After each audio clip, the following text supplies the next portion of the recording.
Hello, fellow YouTubers. Trouble835 here, YouTube Gaming Community number 16, part 1. So, originally I was going to do this, my whole video game history, but that's like a 25-part documentary that's going to be like, nails on a chalkboard by the time it's over. So, we are just going to go on me and my wife's video game history together, since it's the one people are most interested about. So, let's start off at the end of 1997. We were dating. I was living at my dad's at the time.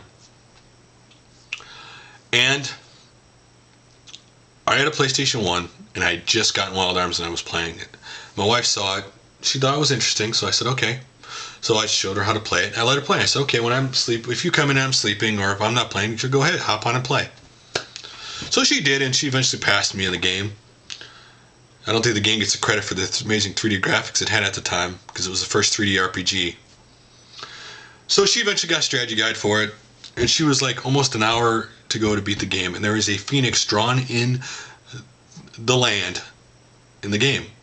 And according to strategy guide, you had to do a certain pattern, do this, to do something. If you didn't do this, you couldn't beat the game.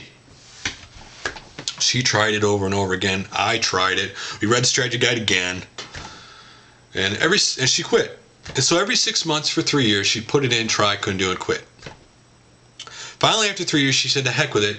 She went on and she beat the game in 1 hour. And she's like, if I'd known this, I would have beat this game years ago. Now, granted, because of this, she never played Wild Arms 2, 3, or any of the Wild Arms. Now she seems kind of interested in trying them out, but she never played any of them because of that strategy guide. And it was a running joke in our relationship, by the way. I'd always say, so when are you going to beat Wild Arms? This is going to be like the one thing we have our entire life since the beginning of our relationship. Hey, look, here's Wild Arms. Here's a game we couldn't beat. But she beat it. So because of that game, the first game she fell in love with on the PlayStation 1. Later on, I found out she had a television as a kid and a Game Boy. It's amazing how they sneak those things in on you later on, isn't it? Anyway. So because of that game, that holiday she first started playing it, she bought herself a PlayStation 1. And she got Crash Bandicoot, typical platformer game. She got Treasure of the Deep. You're in the ocean, avoiding animals or whatever you're trying to, other guys or whatever, and trying to get treasure. Up was down, down was up. The controls were, it just irritated me in that game. And then the last one was Beyond the Beyond by Camelot. It was a typical RPG for that time. So what happened was we started living together beginning 1998. And on the weekend, we had both PlayStations set up, both TVs set up next to each other. We'd go out, get 2 6-packs of bottled root beer, go buy some pizzas for the oven, and sit all weekend and play video games together. I'd see her game while my screen was loading up. She'd watch my game while her screen was loading up. I got stuck, she'd help me. She got stuck, I'd help her. We'd talk about the game, get excited when she'd talk about the game, I'd talk about the game. And that was our weekends back then. We'd get best gaming time back then, I guess, of us playing together, quite frankly. Now, if you're wondering what my wife played back then, well, she played Legend of Lagia, I think that's what she said spelled. It was an RPG. She beat it. She loved that game. And that was the game in particular I want to talk about real quick, where she would, I'd watch her play it, and then I'd go to work, come home and say, hey, what did you do? She'd be like, what I did in the game I was gone? I'd say, what? She'd tell me, and we'd talk about it. She's real excited about it. So she also beat Lunar 1. She beat Alundra. She liked a lot of RPGs back then. We played a lot of games together. If you want to know, together we played War Games DEFCON 1. We both loved that game. Loosely based off the movie War Games of Matthew Broderick. We both played Gauntlet Legends, which we still own. We played it from beginning to end. About 2 weeks it took us to beat that game. We played Rampage 1 and 2 for the PS1. That's why I got Rampage for a birthday for. We played Time Crisis on the PlayStation a lot. We used to play a lot of games back then, just all kinds of games together. Now, on my side on the PlayStation 1, I used to love Final Fantasy Tactics. I still own the game. I love that game. I could play a game over and over again. I need to get Final Fantasy Tactics on the DS, actually. Anyway, I love that game. I beat and loved Metal Gear Solid. I played WWF Raw back then. Twisted Metal 3, 4 back then. My wife also loved RBI Baseball 97, not RBI Baseball, MLB 97, excuse me, by 98.9 Sports, because it had the first person view, and she liked that view in the game. She actually played baseball. But after 98 came out and it didn't have that view, she quit playing baseball. She played Madden one time and won the game, but she didn't want to play anymore during that period. So we played games a lot during that period. Now, later on in the N64 cycle, she bought an N64, or we bought an N64. It was a red N64, which she later gave to my nephews because the one I originally gave them broke down. And they got rid of it. So someday I need to get her a red. We got 4 black N64s, but she wants a red one. Someday I'm going to have to get her a red one. Now, with the N64, she loved Pokemon Snap and Wetrix, which is kind of like a Populous game in a sense. So she loved those 2 games on the N64. And the other game I think I really played on there was baseball, I think, at the time. So anyway, not much in the N64, even though we had it. So, stories about the PlayStation 1 era. So we had a puppy during that time. He's a Beagle Basset mix. Very stubborn dog, fits in the family, quite frankly. And so if you wanted to play or wanted to go out or something, and back then those games, it would take an hour and a half to get to a save point. And he thought you were taking long. He'd run up and because the PlayStation had that big power button, he'd run up and hit the PlayStation button, shut the power off, and you're like, no, I just spent an hour and a half, almost at the save point. And you have to go back and play again. Or he would like hold his paw over it, like challenging you. You're like, if you touch that button, I'm going to chase you down. And you hit the button and take off running. Go chase him down.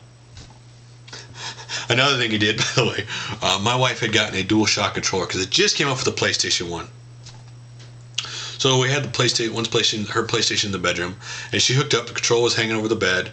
We just got Mega Man Legends, so she was playing that game.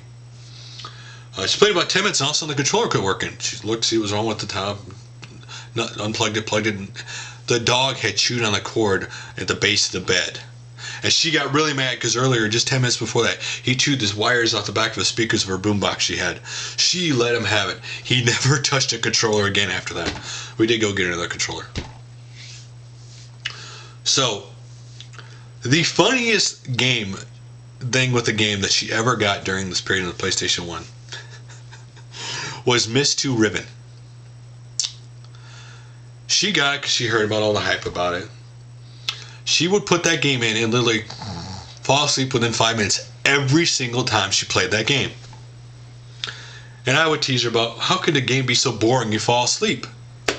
And she would, why don't you try it? So one day she's at work, I looked at it and said, I'll put it in. I put it in my PlayStation, started playing it. I kid you not, within 5 minutes I was asleep. So she comes home from work, the game's on, I'm asleep, she wakes me up. I thought you said there was no game too boring. I have never played a game that boring in my life. I'm serious. Miss 2 was boring. Looked beautiful, but it was boring. To me. And to her. So we got rid of it, and I used to tease her every time like she can't sleep. If you had Miss 2, you'd be asleep right now. So, how we got to the PlayStation 2 era is rather accidental. Because we were going to wait to get one. Money was tight at the time. And she had beaten Lunar 1. And she was going to start playing Lunar 2, which she never played very much, quite frankly. I just didn't catch her like Lunar 1 did. I played it a couple times too and didn't get very far. One day I need to play it and beat that game. So anyway, she put her memory card in to play that game, and I don't know if it pushed a pin in or what happened. But for some reason, all of a sudden, sometimes the controller port would work, sometimes it wouldn't work, sometimes the memory card port would work, sometimes it wouldn't work, and then one day none of them worked. Called Sony, found out how much it'd be to ship it there, fix it, and it just wasn't worth it. It was just cheaper or more cost effective to get a PlayStation 2 that played the old games than the 2 games. And the first game I remember she got with was Dark Cloud, which she didn't like very much. It was alright. Someday I'll have to play 1 and 2 again. Give them another shot. So, PlayStation 2 era was a very turbulent time, and she didn't play many video games, and I'll explain why, and there was a lot that went on during that period. She got sick for a while. We lost our first son. He was only a week old. Had our son we have now. So a lot of things, that caused gaming to not be important, or things that things to have not to play. But this period also changed too, because she for the first 3 Ratchet & Clank games during the PS2 era, she got those, and every year I'd get Jackson Dexter. And we play down together and play them. These are the only games that we actually sat down and played together during this time. And so she'd sit down and play, I'd sit down to play. And I'd play and get tired. What she would do when she'd play the game is she'd sit there and play it for 16 to 18 hours at a time. Just to go use the bathroom, whatever, and come back. Constant. And she was a completist, so she had to get everything in the game. So she'd do that like once a week till she beat the game. So by the time she was done, she was completely burnt out from video games. So another 8 months to a year later, she'd go back to video games again. Get another Ratchet Clank game.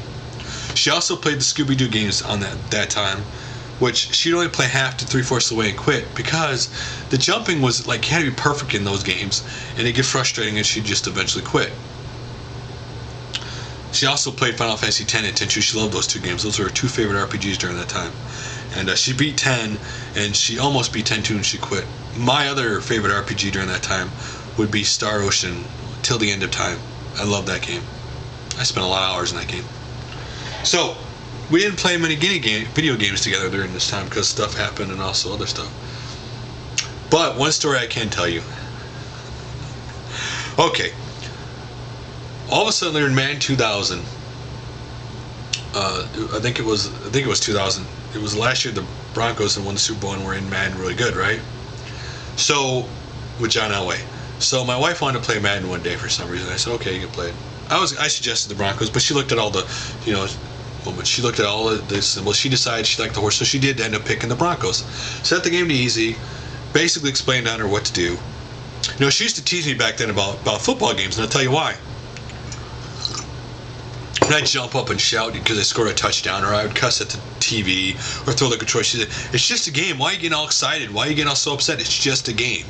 And Madden back then was, when you got to the fourth quarter, no matter how much of a lead you had, the computer always came back. Always. It would be very frustrating. And so, we didn't have a washer and dryer, so I went to the laundromat, and she left her to start playing Madden. I come back, walk in the door, she just scored a touchdown, she jumps up, woo! I'm like, I thought it's just a video game, what are you getting so excited for? And later on down, I actually caught her cussing one time when I teach her about that because she used to get on me about that too. Now here's what's funny about Madden. She only played in 2000, she tried 2001 a little bit, she quit. She actually today had mentioned about, she hadn't tried Madden in a while, so maybe we'll get 11. Because I played Madden from 1997 every year till 2009, and I haven't gotten one. I didn't get one last year at all, or in 2009 or 2008 actually. I didn't get one in 2009 or 2010. So maybe we'll get the one this year. But anyway, so because of that, playing the Broncos, she became a Bronco fan in real life. She watches one or two games of the Broncos a year. When they trade players that she knows in the game that are really good, she gets kind of upset. And here's a funny one. When she played Madden, here's how she would play.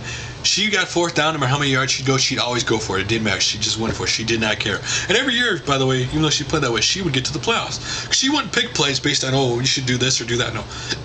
She would pick plays based on the name. Well, I like the name. I'll do that play.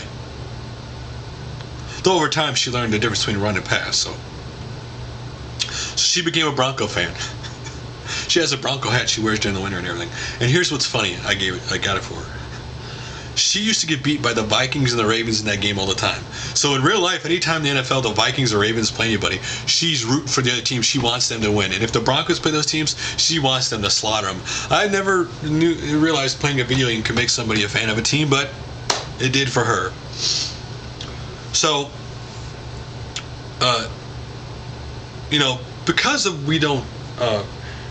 because we've always had two systems when we first started, we don't share very well. And what I mean by that is, when we both want to play, we want to play. We don't want to wait for the other person to play. We want to play now. That's why we have two PSPs now. That's why we have two DSs. That's why we had two Xboxes by accident. And that's why we have two Xboxes, two PlayStation 1s, two PlayStation 2s. So anytime we want to play, we can play. So guys, I hope you guys enjoyed this. Next video I will talk about why I hurt and help my wife's influence into playing games, and what you can do to help somebody, or what you should do when somebody, your spouse or somebody you know, starts getting interested in your collection in video games. So guys, until that next video,